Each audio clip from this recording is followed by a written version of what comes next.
উত্তর কামারগাঁও গাতিপাড়া বাইতুল মামুর জামে মসজিদ ও যুব সমাজের উদ্যোগে আজকের বাৎসরিক মাহফিলে উপস্থিত আছেন সম্মানিত সভাপতি, উপস্থিত আছেন সহসভাপতি এবং বুজুর্গ উলামা ইকরাম।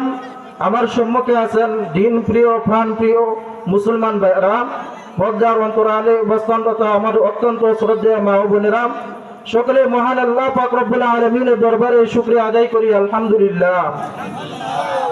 তো আল্লাহ পাক রব্বুল আলামিন আমাদের নবী বিশ্ব নবী হযরত মুহাম্মদুর রাসূলুল্লাহ সাল্লাল্লাহু আলাইহি ওয়াসাল্লামকে শ্রেষ্ঠ নবী হিসেবে প্রেরণ করেছেন এবং সবচেয়ে উন্নত আখলাক হিসেবে দুনিয়াতে প্রেরণ করেছেন।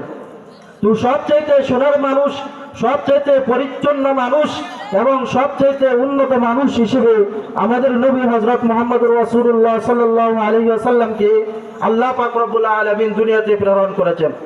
তো আল্লাহ তাআলা কুরআনুল কারীমে বলেন, ওয়া ইন্নাকা লাআলা খুলুকিন আযীম। হে নবী, আমি আপনাকে সারা বিশ্বের সবচেয়ে সুন্দর আখলাক, সবচেয়ে উন্নত আখলাক দিয়ে আমি আপনাকে দুনিয়াতে প্রেরণ করেছি। দুনিয়াতে সাধারণত দেখা যায় যার চারিত্রিক সনদ যত বেশি তার মর্যাদাও তত বেশি। আল্লাহ পাক রব্বুল আলামিন আমাদের নবী হযরত মুহাম্মদুর রাসূলুল্লাহ সাল্লাল্লাহু আলাইহি ওয়াসাল্লামকে চারিত্রিক সনদ দিয়েছেন। সাধারণত মেম্বার যাকে চারিত্রিক সনদ দেয় তার মর্যাদা কিছু বেশি, ঠিক এর চাইতে যাকে চেয়ারম্যান সাহেব চারিত্রিক সনদ দেয় তার মর্যাদা আরো বেশি। ঠিক এরকম ভাবে এমপি সাহেব যাকে চারিত্রিক সনদ দেয় তার মর্যাদা আরো বেশি। ঠিক এরকম ভাবে প্রধানমন্ত্রীর পক্ষ থেকে যে চারিত্রিক সনদ পেয়েছে তার মর্যাদা হলো দুনিয়াতে সবচেয়ে বেশি। কিন্তু আল্লাহ পাক রব্বুল আলামিন যাকে চারিত্রিক সনদ দিয়েছেন তার মর্যাদা দুনিয়া এবং আখিরাতে সবচেয়ে বেশি। তো আমরা এটা জানি না? তো সম্মানিত উপস্থিতি, আমরা সকলে এটা জানি যার চারিত্রিক মর্যাদা যত বেশি তার চরিত্র কত সুন্দর হতে হবে। ঠিক এরকম ভাবে আমাদের নবী হযরত মুহাম্মদুর রাসূলুল্লাহ সাল্লাল্লাহু আলাইহি ওয়াসাল্লামের চারিত্রিক মর্যাদা হলো সবচেয়ে বেশি। তো যে কেউ তার জীবনকে উন্নত হিসেবে নিতে চাই এবং সবচেয়ে উন্নত জান্নাত পেতে চাই, তার উচিত হলো শিশু যদি ভালো শিশু হতে চাই তার উচিত হলো রাসূল করিম সাল্লাল্লাহু আলাইহি ওয়াসাল্লামকে ফলো করা। ঠিক এরকম ভাবে বালক যদি সবচাইতে উন্নত বালক হতে চাই, সবচাইতে ভালো বালক হতে চাই, তার উচিত হলো রাসূল করিম সাল্লাল্লাহু আলাইহি ওয়াসাল্লামের বাল্যকালীন জীবনকে ফলো করা।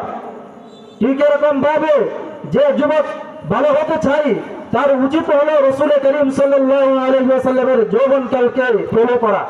ঠিক এরকম ভাবে যে বৃদ্ধ ভালো হতে চাই তার উচিত হলো রাসূল করিম সাল্লাল্লাহু আলাইহি ওয়াসাল্লামের বৃদ্ধকালকে ফলো করা।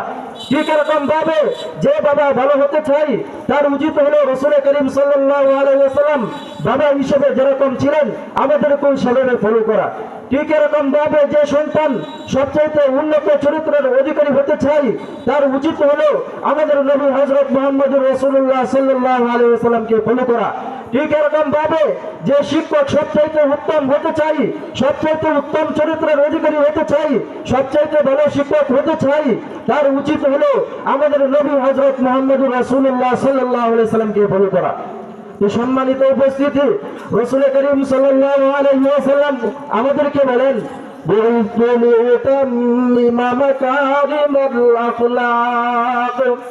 আমি তোমাদেরকে উত্তম চরিত্র